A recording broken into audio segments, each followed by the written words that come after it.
Apa yang kita akan bahas ini sangat jarang dipercakapkan.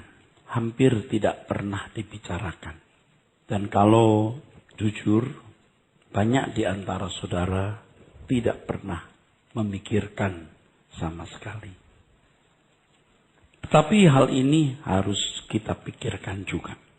Karena penting. Dalam bab-bab terdahulu sudah dibahas mengenai providensia Allah atau pemeliharaan Allah atas bangsa-bangsa di luar umat pilihan. Jadi kesimpulannya bahwa Tuhan juga memerintah atas mereka. Memerintah dalam pengertian bahwa Allah turut bertanggung jawab atas kelestarian bangsa-bangsa itu. Tuhan memberikan hujan, matahari, siklus musim, jarak antar planet, jarak antara matahari dan bumi dan semua planet, oksigen yang Allah sediakan, batas-batas laut, dan segala hukum yang membuat bumi masih bisa menjadi tempat hunian yang baik bagi manusia dan makhluk hidup. Kalau bumi dan jagat raya ada sebagaimana ada hari ini, sesungguhnya karena tangan Allah yang menciptakannya, bukan karena kekuatan yang lain. Jadi Allah menciptakan bumi, Allah memeliharanya. Allah memerintah juga berarti bahwa Allah menegakkan hukum atau tatanan yang telah ditetapkan.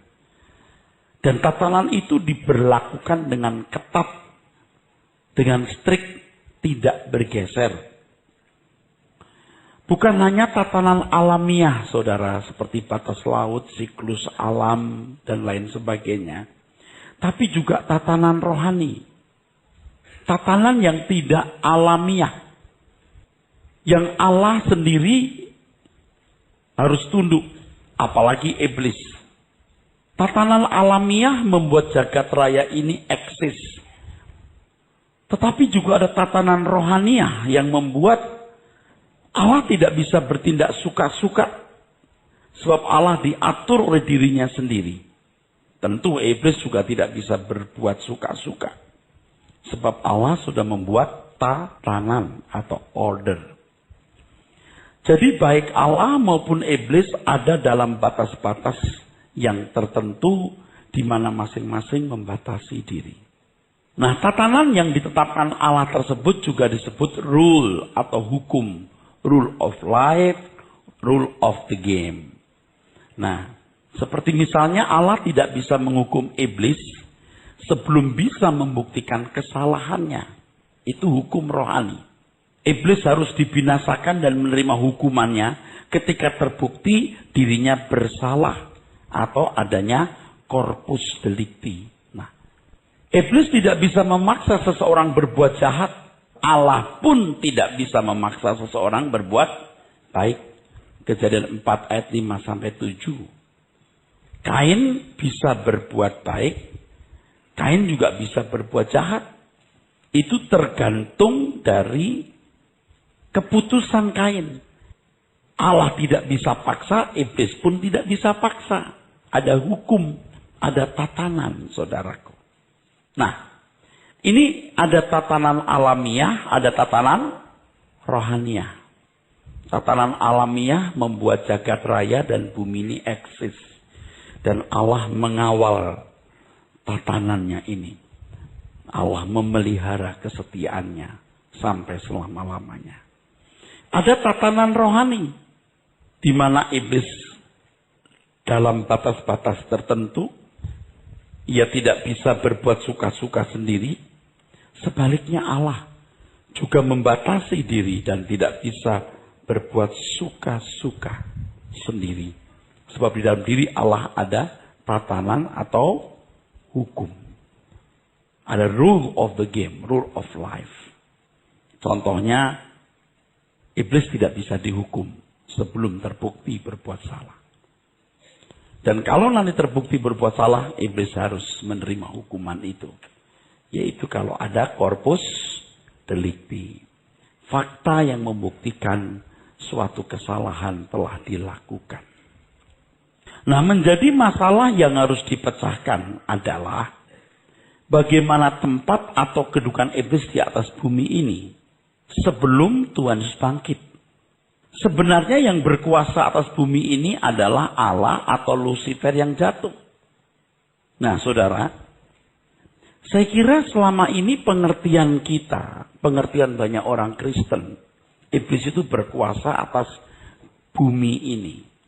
Apalagi kalau kita membaca pernyataan Tuhan Yesus. Segala kuasa di surga di bumi ada dalam tanganku. Loh, sebelumnya Tuhan nggak bicara begitu. Apalagi dengan teks lain yang mengatakan. Maksud saya di Lukas pasal 4 ayat 5 sampai 8. Ya. Yaitu ketika iblis berkata, aku berkuasa memberikan kepada siapa yang ku kehendaki. Loh, kalau begitu iblis punya kuasa dong. Jadi mengesankan bahwa sebelum Tuhan Yesus bangkit, iblis yang berkuasa. Dan konsep ini sudah terlanjur mengakar, sebab secara langsung atau tidak langsung dikesankan dengan kejatuhan Adam ke dalam dosa, maka iblis berkuasa di bumi. Yang tadinya Adam menjadi raja di bumi ini, dijatuhkan iblis, sehingga Adam tidak berkuasa. Nah, jadi pada umumnya orang berpikir, orang Kristen berpikir, sebelum Tuhan Yesus bangkit, iblis yang berkuasa atas bumi ini. Nanti juga ada satu pernyataan lain, saudaraku sekalian, di dalam Injil Matius bahwa Tuhan Yesus datang untuk merebut di Lukas 11 ayat 20 sampai 22 untuk merebut kekuatan orang yang menjaga rumah, menjaga rumah. Tetapi jika aku mengusir setan dengan kuasa Allah, maka sesungguhnya kerajaan Allah sudah datang kepadamu. Nah, saudara, lalu kita mempersoalkan, kalau iblis yang berkuasa, lalu di mana pemeliharaan Allah? Lalu di mana pemeliharaan Allah? Sebab nyatanya Allah yang memelihara. Saya ulangi dari depan. Bahwa Tuhan memelihara alam semesta. Amin. Ada hukum alam yang dikawal Tuhan. Ditegakkan Tuhan. Hukum gravitasi, hukum Archimedes, dan lain sebagainya. Dan hukum-hukum ini menjagai eksistensi atau keberadaan alam secara fisik. Jadi Allah memelihara. Nah, tapi dari pernyataan-pernyataan Tuhan Yesus mengesankan bahwa iblis berkuasa. Sehingga timbul satu pemikiran bahwa sebelum Tuhan Yesus bangkit, iblis yang berkuasa. Belum lagi ditambah dengan pernyataan yang tadi saya katakan di dalam Lukas pasal 11 itu. Lukas 11, 20, 22. Ya. Tetapi jika aku mengusir setan dengan kuasa Allah, maka sesungguhnya kerajaan Allah sudah datang kepadamu. Apabila seorang yang kuat dan yang lengkap bersenjata menjaga rumahnya sendiri, maka amanlah segala miliknya. Tapi jika seorang yang lebih kuat, ini Tuhan Yesus maksudnya. Jadi Tuhan mengatakan bahwa ada satu rumah, orang yang menjaga itu kuat. Lalu ada orang lain yang datang, yang mengalahkan orang yang menjaga rumah dan merebut rumah itu.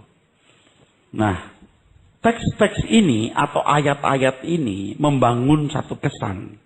Bahwa sebelum Tuhan Yesus bangkit, sebelum Tuhan berkata segala kuasa di surga di bumi dalam tanganku, itu dunia dikuasai oleh iblis. Belum lagi di Lukas 4 ayat 58 tadi, aku berkuasa memberikan kepada siapa saja yang kukehendaki. Kalau kamu sembah aku, kuberikan dunia kepadamu. Wah, berkuasa dong iblis. Lalu yang menjadi persoalan adalah kalau iblis berkuasa di bumi, lalu di mana tempat pemeliharaan Allah? Selama ini ternyata Allah yang memelihara, bukan iblis. Nah, mesti kita bedah. Membedah masalah siapa yang berkuasa di atas bumi sebelum Tuhan Yesus bangkit. Jawabannya ini, saudara. Jawabannya ini. Jawabannya belum ditemukan. Jadi sebelum Yesus bangkit, siapa yang berkuasa di bumi belum ditemukan. Bumi adalah wilayah yang belum memiliki kepastian siapa yang akan menjadi kepala pemerintahannya. Allah memelihara dengan hukum-hukumnya, ya. Tetapi siapa yang menjadi kepala pemerintahannya belum. Bumi masih dalam status diperebutkan antara kekuatan Allah melalui anak-anaknya, yang pertama Adam dan Tuhan Yesus, dengan atau melawan iblis yang sudah memberontak sejak di surga. Begini saudara.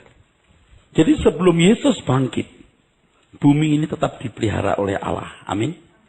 Tetapi siapa yang akan menjadi kepala pemerintahannya? Siapa yang akan menjadi raja, tuan, Tuhan? Belum ditemukan. Belum ditemukan.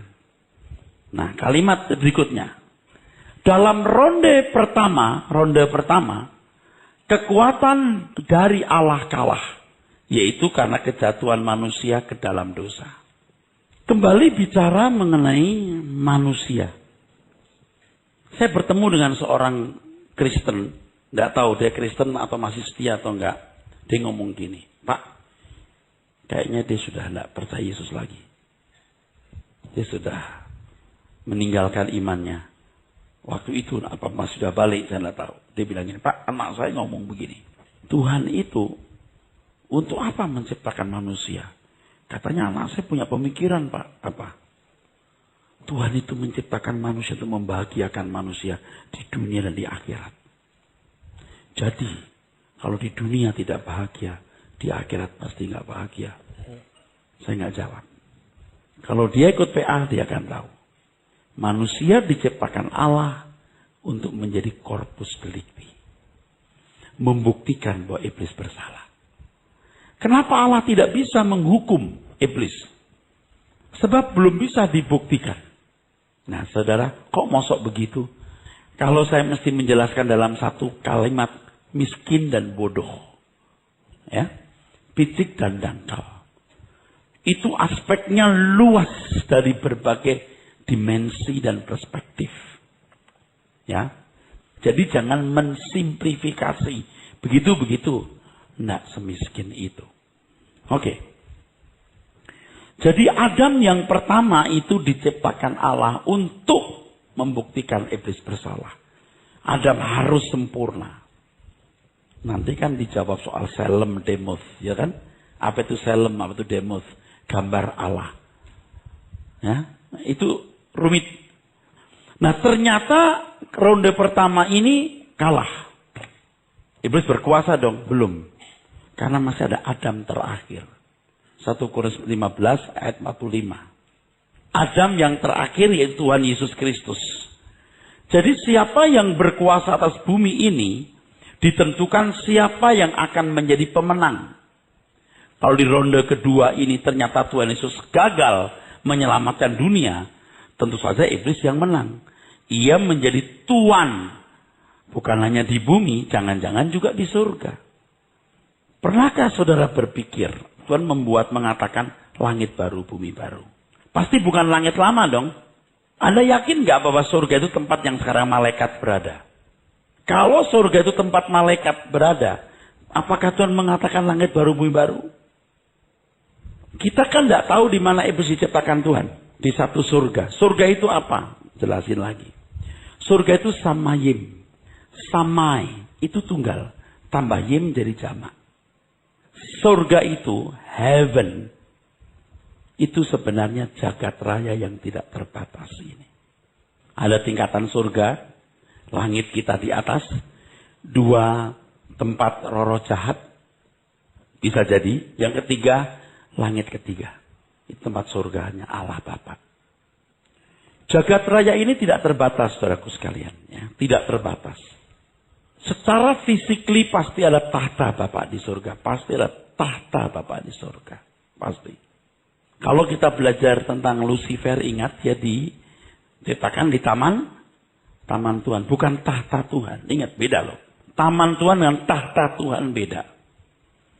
Apakah taman yang di mana Lucifer pernah berada itu tahta Allah? Tentu tidak. Tentu tidak, saudaraku. Nah, yang sekarang saya persoalkan adalah apakah surga kita nanti al tempat malaikat-malaikat sekarang ini berada? Kalau surga tempat kita nanti itu berada, kalau surga yang kita nanti akan tinggal bersama Tuhan Yesus itu adalah tempat yang sekarang malaikat ini ada, mungkinkah Tuhan mengatakan langit baru, bumi baru? Orang bisa berkelit begini, ya itu maksudnya baru untuk kita, Pak. Tapi bukan baru untuk malaikat, oke. Tapi Tuhan mengatakan begini, aku pergi menyediakan tempat bagimu. Kalau tempat itu sudah ada, apakah Tuhan mengatakan aku menyediakan tempat bagimu? Yang berikutnya, 3. Tapi nggak satu sisi ini. Alkitab mengatakan malaikat itu roh-roh yang melayani. Amin. Beda nggak dengan kita? Beda. Sedangkan kita nanti makan dan minum. Kita bukan roh. Kita akan memiliki tubuh yang makan dan minum bersama dengan Tuhan. Kenapa saya mengatakan ini, saudaraku sekalian? Ini berkenaan dengan seandainya. Tapi kita nggak perlu berandai-andai. Di sini saya tulis. Seandainya Tuhan Yesus gagal melakukan tugas penyelamatan.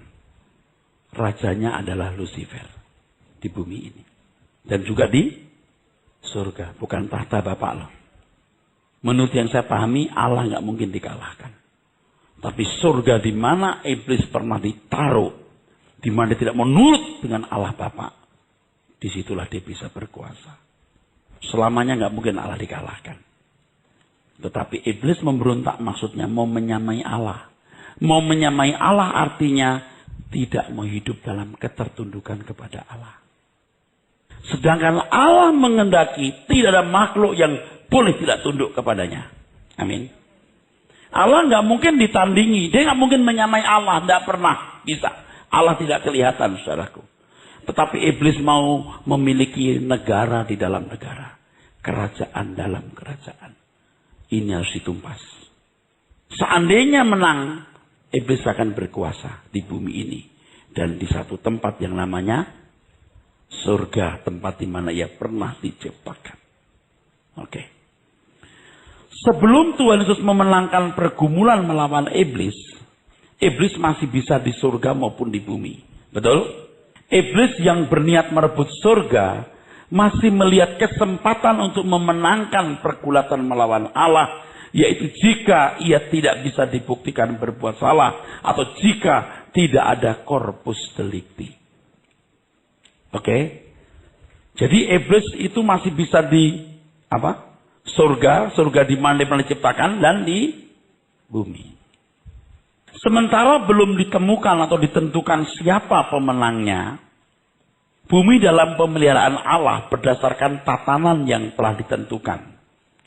Jadi selama belum ada kepastian siapa yang akan menjadi pemimpin atau penguasa, baik di bumi maupun di surga, bumi terus terpelihara berdasarkan tatanan yang sudah ada. Bahkan bukan tidak mungkin di surga pun juga berlaku demikian. Seandainya Tuhan Yesus gagal menunaikan tugas penyelamatannya, berarti iblis menang. Sebagai akibatnya, apakah kuasa untuk menata bumi dan jagat raya ini jatuh di tangan iblis? Bisa saja. Kalau saya katakan bisa saja, bisa ya, bisa tidak. Sebab faktanya tidak terjadi. Tetapi kita tidak perlu terlalu jauh berandai-andai. Sebab nyatanya iblis kalah. Kuasa untuk menata bumi dan jagat raya ini jatuh di tangan Tuhan Yesus. Segala kuasa di surga di bumi dalam tangan Tuhan Yesus. Nah, sekarang masalah berikutnya jadi pelik. Peliknya begini. Bagaimana sekarang? Tentu saja Allah tetap memelihara dunia ini seperti sebelumnya. Amin. Tetapi yang berbeda adalah sejarah dunia diarahkan untuk diakhiri. Nah ini kuncinya agak aneh di sini. Sebelum Tuhan Yesus bangkit, Tuhan pelihara jagat raya ini. Ya. Tapi belum bisa dipastikan siapa yang akan menjadi Pemimpin, karena Adam terakhir masih disediakan untuk bertempur lawan Lucifer. Pertempuran itu, nah jelasin lagi apa itu pertempurannya. Taat, patuh kepada Bapa di surga, hidup dalam persekutuan, dalam ketertundukan kepada Allah Bapa. Maka Yesus menjadi Tuhan bagi kemuliaan Allah, bukan bagi dirinya, bagi kemuliaan Allah. Taat sampai mati, bahkan mati di kayu salib. Sehingga setiap lutut bertelut tidak mengaku Yesus adalah Tuhan bagi kemuliaan Allah. Jadi Tuhan bagi kemuliaan Allah, bukan bagi dirinya. Jadi Yesus itu perang untuk Bapa di surga bagi kemuliaan Allah. Nah sekarang Tuhan Yesus sudah menang. Segala kuasa surga di bumi dalam tanganku. Tentu Allah masih juga pelihara. Tetapi bumi diarahkan untuk dihancurkan. Nah ini di sini yang orang tidak suka. Kok jadi malah begitu Pak? Iya. Seandainya Yesus tidak menang, bumi mungkin nggak dihancurkan. Iblis akan jadikan kerajaannya. Juga di surga, di mana si Lucifer itu pernah diciptakan. Tapi ketika Yesus menang, justru akan diarahkan untuk dihancurkan. Itulah sebabnya sejak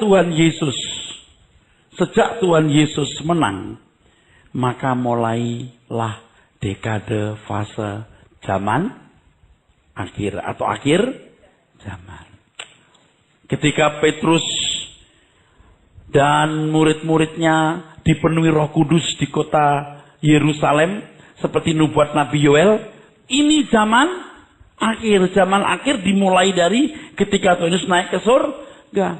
Iblis sudah nggak bisa di situ, turun. Bumi ini tempatmu yang nanti akan menjadi limne topuros, lautan api atau danau api. Nah, dunia diarahkan untuk dihancurkan.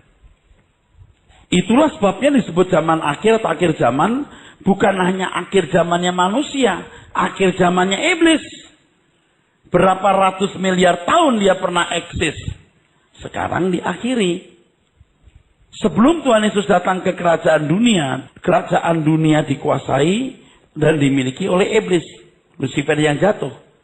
Kedatangan Tuhan Yesus untuk mengakhiri sejarah dunia.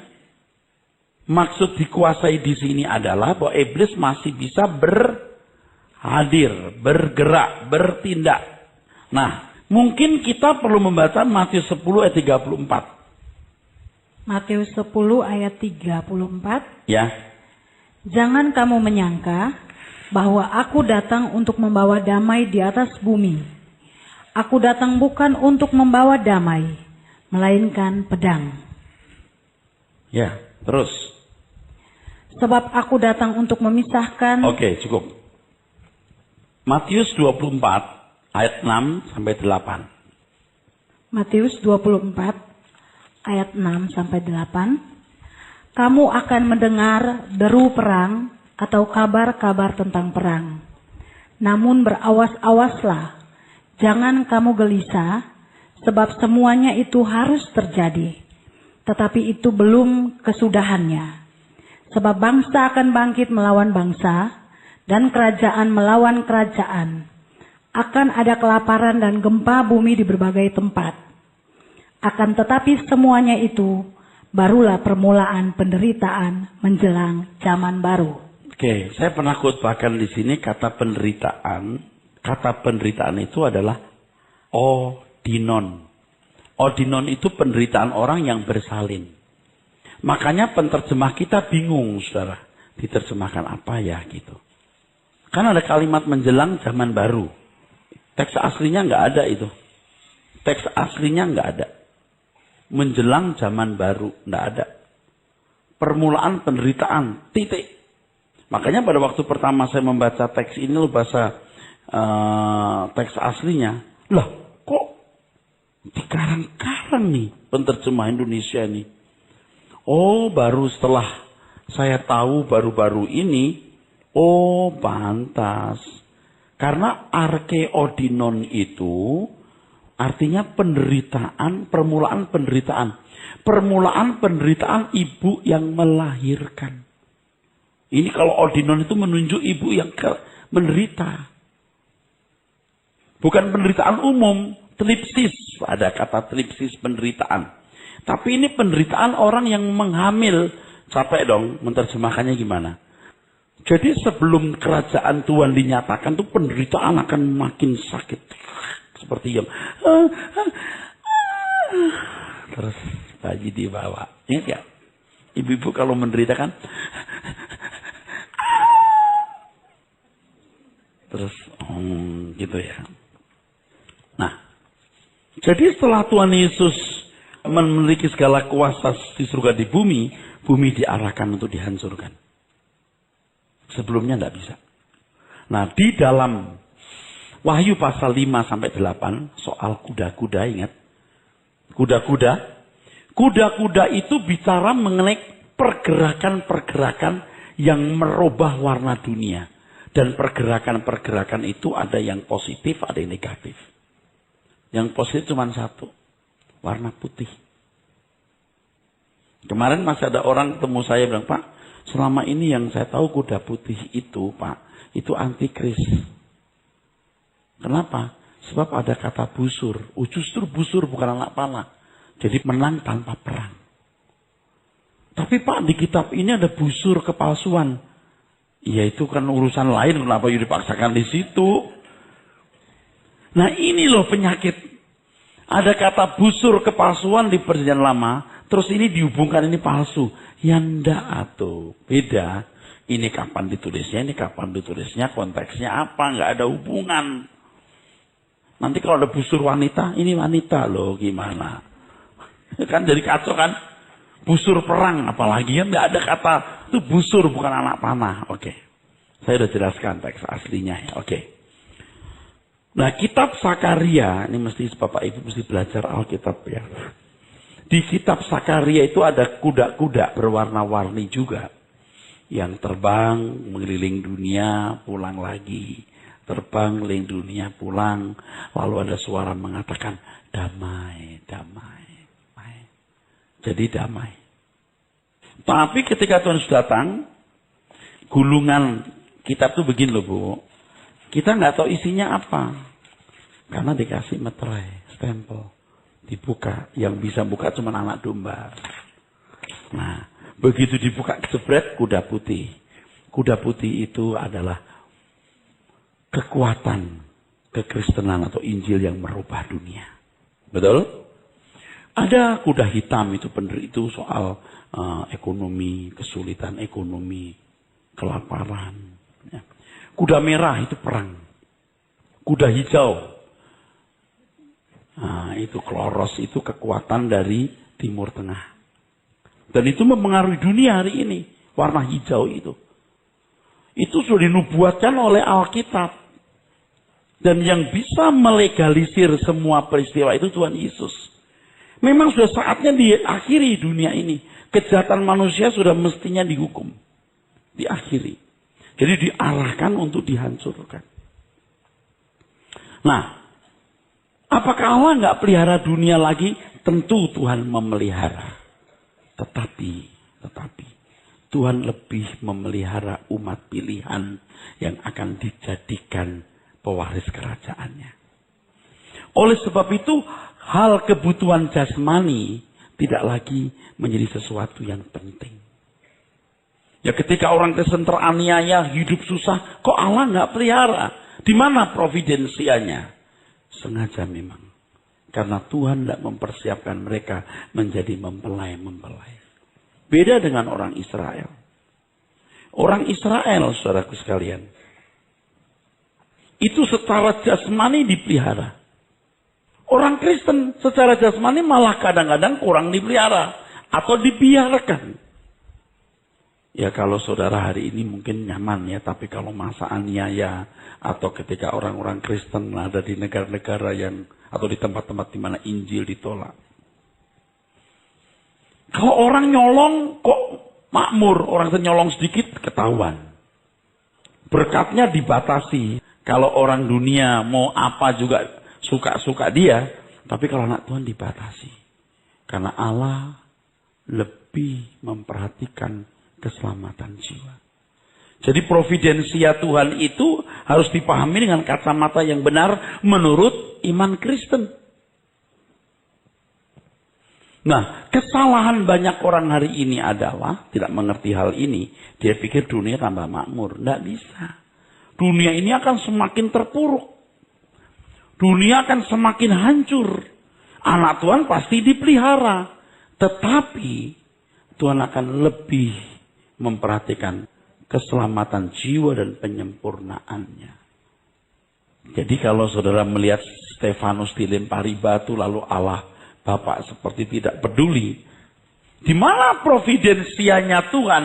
Itulah providensianya. Dengan cara itulah Stefanus mendapatkan mahkota abadi. Nah, makanya cara pandangnya sudah harus beda. Nah, kalau orang memikirkan dunia akan menjadi lebih baik, lebih makmur, pasti orang-orang begini teologianya kemakmuran jasmani. Nah, pasti mereka tidak mau habis-habisan buat Tuhan. Tidak mungkin mau habis-habisan. Inilah yang terjadi dalam hidup banyak orang Kristen hari ini. Tidak melihat tanda zaman. Waduh, dunia ini sudah bukan tempat kita tiong-tiong, saudara. Tidak. Tempat kita berjuang mengabdi dan melayani Tuhan. Karena dunia akan terus makin hancur. Apa Allah nggak memelihara, Pak? Allah memelihara. Tetapi kalau sudah saatnya Tuhan menghukum dan mengakhiri secara dunia, tidak bisa tidak. Dunia harus diakhiri. Dan Tuhan sedang mengarahkan terus dunia ini, melegalisir. Nah, ini yang orang tidak duga. Dia pikir perang itu memang dari iblis. Kalau Allah nggak mengizinkan, nggak akan terjadi perang. Tapi kalau Allah mengizinkan, saatnya silakan. Kalau begitu Allah suka penderitaan? Tidak. Karena manusianya memilih. Anda bisa bayangkan seandainya iblis menang, saudaraku. Iblis akan mengatur dunia ini sesuka-sukanya dia. Ya. Bisa perang, bisa tidak, suka-suka iblis lah. Tapi kalau Tuhan mengarahkan semua itu untuk kedatangan kerajaannya. Nah, oleh sebab itu saudaraku sekalian, tugas orang Kristen hari ini adalah jadi corpus delicti. Orang Kristen jadi corpus delicti. Tuhan mati di kayu salib. Segala kuasa di surga di bumi dalam tangan Tuhan. Sejarah diarahkan untuk diakhiri supaya kerajaan Allah datang. Dan zaman kita ini betul-betul zaman akhir. Dilihat dari satu saja dulu. Ingat patung yang dilihat oleh Nebukadnezar? Yang kepala besi terus, betul? Ingat itu? Kita sampai di kaki. Ada negara kuat dan negara lemah. Antara besi dan tanah. Ini zamannya. Nggak ada negara kuat sendiri kayak dulu, nggak ada. Dulu kan ada Roma. Orang Kasdim. Sekarang nggak ada lagi. Ada yang kuat, ada yang lemah. Dari situ udah jelas, ini sudah akhir dunia ini. Sudah akhir dunia ini. Cuman tentu kita nggak boleh memastikan tahun sekian, saudara. Ya. Oke, nangkep? Nah, Tuhan mengarahkan ini dunia pada akhir zaman. Pada kehancuran. Udah saatnya dihancurkan. Nah, sebagai orang Kristen, ya, kita mesti menemukan dan mengerti panggilan kita di mana. Kita menjadi corpus delicti. Sebab memang iblis sudah dikalahkan. Terbukti bersalah. Betul. Tetapi iblis belum bisa dihukum sebelum jumlah bilangan orang-orang yang tidak menyayangkan nyawa cukup genap. Sebab yang bisa mengalahkan iblis itu darah anak domba dan kesaksian orang-orang yang tidak menyayangkan nyawa. Yang hidupnya terbukti tidak menyayangkan nyawa. Artinya sampai jumlah orang-orang yang memiliki kualitas seperti Tuhan Yesus cukup. Makanya saya pernah mengatakan satu kalimat. Berpikirlah seakan-akan kita orang terakhir yang ditunggu. Makanya dalam 2 Petrus pasal 3 dikatakan. Kita mempercepat kedatangan Tuhan. Loh, kok bisa mempercepat sih? Bisa. Karena kitalah yang harus memenuhi kuota jumlah corpus delicti. Waduh saudara, kalau ingat begini kita udah nggak pengen apa-apa loh. Nah, tugas kita sekarang ini adalah bagaimana menjadi corpus delicti untuk menggenapi jumlah kuota itu. Wahyu 6 ayat 11, betul? Jadi pemeliharaan Allah itu lalu nanti diarahkan secara khusus untuk orang-orang jadi corpus delicti. Dan kejahatan dunia udah sampai ke langit. Seperti orang-orang Kanaan yang dihukum oleh Allah. Seperti Sodom dan Gomora. Ini juga dunia jadi Sodom dan Gomora. Nah, sebelum dunia dihancurkan, harus jumlah kuota orang-orang yang sempurna seperti Yesus cukup. Nah, iblis akan mencoba membuat manusia itu bisa nyaman senyaman-nyamannya. Iblis mengusahakan kesejahteraan manusia di bumi agar manusia dapat melupakan Allah. Iblis bisa memberikan kekayaan. Itu masih bisa diberikan oleh iblis. Tapi kalau Tuhan bilang, enggak usah untuk dia. Allah berkuasa. Tuhan berkuasa. Karena segala kuasa di surga di bumi dalam tanganku. Kalau dulu permainan bisa diatur oleh iblis atau dia bisa ikut ngatur. Sekarang enggak. Kecuali orang itu nurut sama si iblis. Sekarang permainan di tangan Tuhan. Dan Tuhan akan mempersiapkan orang-orang untuk masuk kerajaannya. Nah, kenyamanan hidup membuat seseorang tidak memerlukan siapa-siapa, juga Tuhan. Atau langit baru, bumi baru. Oleh sebab itu yang paling berbahaya, saya katakan, beberapa waktu ini, bukan antikris. Yang paling membahayakan itu materialisme. Ketika orang mau menikmati dunia seperti anak dunia menikmati dunia ini, itu paling membahayakan. Makanya kita sudah harus mulai memindahkan hati kita di kerajaan surga. Dunia bukan rumahku.